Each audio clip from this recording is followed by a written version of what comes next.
喺美國咧有個統計咧，就係汽車營業員咧係一個最唔可信嘅人嚟嘅。咁如果做一個成功嘅 salesman 咧，我覺得最主要係要 honest。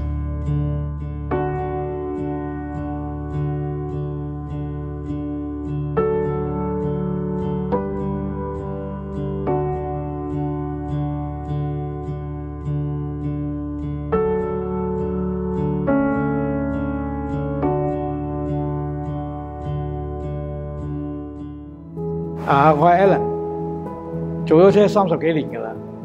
咁有好多人問我咧，做汽車經紀係咪好好揾嘅咧？係可以儲到錢嘅。咁呢30幾年中咧，有好多不同嘅事物趣事啦。好記得喺97年嘅時候咧，某大車行有一架車咧係賣140萬嘅，而水貨咧賣到只不過90零100萬。咁佢嗰個利潤咧就成40幾萬嘅。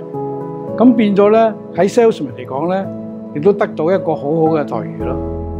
但係而家冇呢隻歌仔唱啦，因為咧而家大家啲車行咧鬥緊個 sales volume，變咗咧個 profit margin 咧亦都係相對低咗嘅。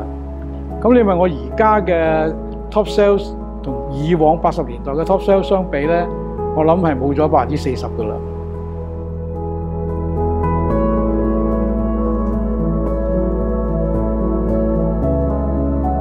車咧喺我哋個行頭講咧，其實即係有啲等於船，係用嘅，一日比一日咁用，唔同得買磚頭，磚頭有機會升值，車係永遠冇得升值嘅，呢啲係冇得呃人嘅。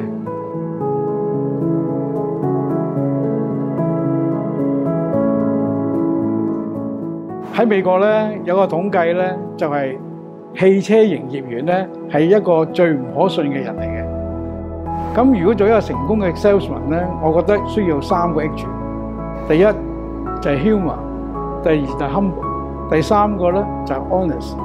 所以你要達到一個成功嘅 salesman 咧，最主要係要 honest。有時做一個 salesman 咧，輸咗單 deal 咧就唔好怨人。首先要自我檢討，有冇做錯嘢，有冇做漏嘢。如果你得咗生意咧，亦都唔好自傲，因為今個月你當王，下個月你可能黑仔，所以咧就唔好牙擦擦。咁啊喺呢行咧都遇到好多趣事啦，眼界都闊啲嘅。比如啦，有個客人咧買架車送俾太太嘅，佢要我哋揾啲絲帶包住架車就送俾佢。亦都試過有一個印度嘅客人，佢買架車咧要做一個幸運嘅儀式嘅。咁在佢交車之前咧，佢會滲啲紅粉啊、金粉落架車度嚟祈福嘅。俗語話：生行街，死掌櫃。如果做一個維修部嘅員工咧，月薪2萬就係2萬，3萬就係3萬，係固定嘅收入，冇增長嘅。賣車就唔同啦，汽車經紀雖然唔會令你發達，但係嘅收入都幾好嘅。比較自由啲咯。喺呢行咧，個行業好受經濟影響嘅。當經濟好嘅時候咧，我哋有啲名牌嘅大車行嘅經紀咧，可以揾到成200萬一年嘅。就算買唔到車咧，喺呢行咧都遇到好多嘅不同嘅客人，甚至乎有一個客人咧係某大地產公司嘅董事嚟嘅。咁佢同我講，如果我買樓咧，佢可以俾到1% 嘅折扣我。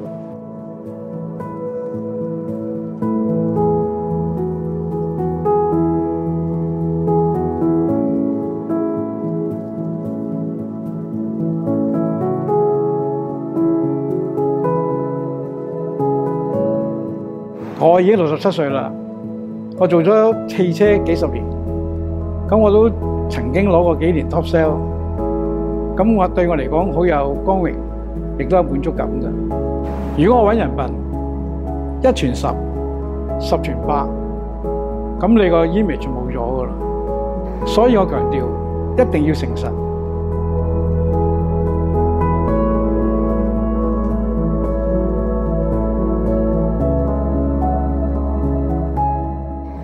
我而家覺得咧，呢個社會咧缺乏咗和諧感。